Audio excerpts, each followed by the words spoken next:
Sabi nila dati na kapag nagkapera ka na, bilhin mo raw ang paborito mong sports car, ang mga alahas, ang palasyo o mansyon.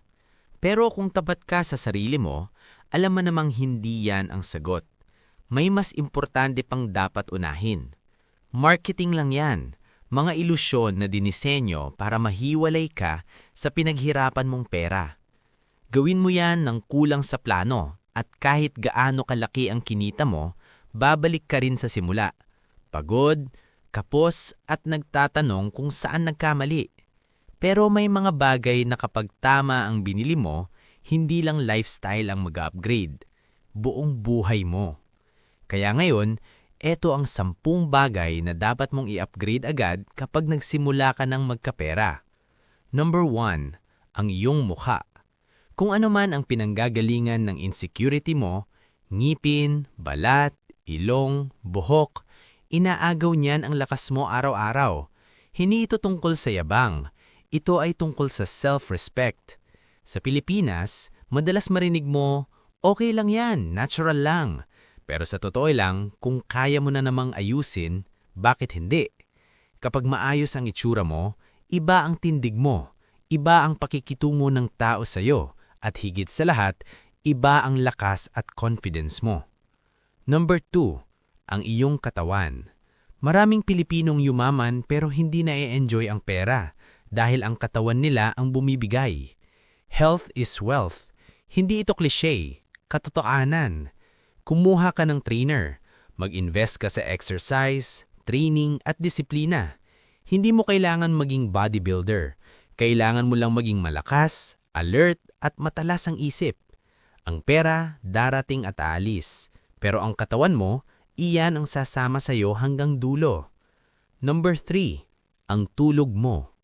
Lumaki tayong sanay sa banig, manipis na foam o kama na mas matanda pa sa atin. Akala natin normal ang pagod. Hindi pala. Kapag may pera ka na, i-upgrade mo ang tulog mo. Bumili ng komportable na kama, unan at kumot. Gawing komportable ang tulugan. Dito nire-repair ng katawan mo ang sarili niya. Dito ka bumabawi ng lakas, focus at pasensya. Kapag palaging puyat, madaling magkasakit. Mas mahal ang bayad kaysa isang mahal na kutsyon. Number 4, ang kinakain mo. Marami sa atin dumaan sa instant noodles era. Kain para mabusog, hindi para maging healthy. Pero kapag may pera ka na, dapat ang tanong mo ay, hindi na busog na ba ako? Kundi, healthy ba ang kinakain ko? Hindi mo kailangang maging sosyal. Kailangan mo lang maging maingat. Quality over quantity.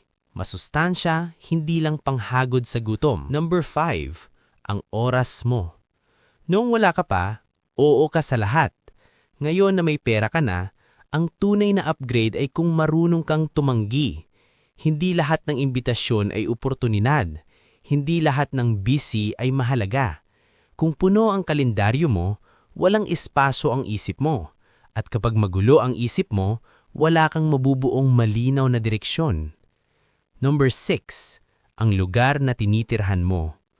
Kung saan ka nakatira, hinuhubog kung sino ka.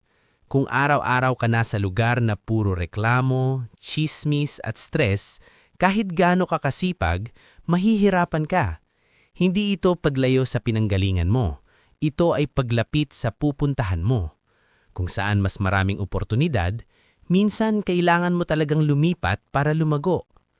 Number 7, ang convenience mo. Sa umpisa, oras ang puhunan mo. Kapag may pera ka na, oras ang binibili mo tabalik. House help, delivery, automation. Hindi ka tamad, strategic ka. Ang oras na nasave mo, pwedeng gamitin sa mga bagay na nagpapasaya sa'yo. Doon kayo mayaman ng sulit. You can make more money but not more time. Number 8, ang kaalaman mo. Kapag gusto mong bumilis ang pag-asenso, matuto ka sa mas nauna sa'yo. Hindi lahat matututunan sa YouTube. May mga kaalaman na binabayaran dahil pinaiiksi nito ang daan patungo sa tagumpay. Coach, mentor, libro. Hindi ito gastos. Ito ay shortcut with wisdom. Number 9, oras sa pamilya. Sa kulturang Pilipino, ang sukatan ng tagumpay ay kapag may naitulong ka. Hindi laging regalo ang kailangan nila. Minsan katahimikan ng isip. Kung kaya mong bawasan ang bigat ng mga pasanin nila, ginawa mo na ang isa sa pinakamalalim na upgrade sa buhay. At ang 10, mga karanasan. Ang pera nauubos, ang alaala hindi. Maglakbay, sumubok, magkamali. Huwag mo lang ipunin ang pera, ipunin mo rin ang kwento ng buhay mo.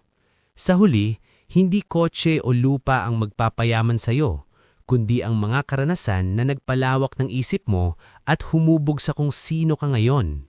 Ang pera hindi lang para gumanda ang buhay mo, kundi para lumawak ito. Ang tanong, kapag dumating ang pera, handa ka bang gamitin ito ng tama? Kung oo, simula na yan ng tunay na pag-angat. Mag-subscribe sa Aral Yaman TV para sa pagyaman mo hindi lamang sa pera, kundi sa isipan. Hanggang sa muli mga kaaral!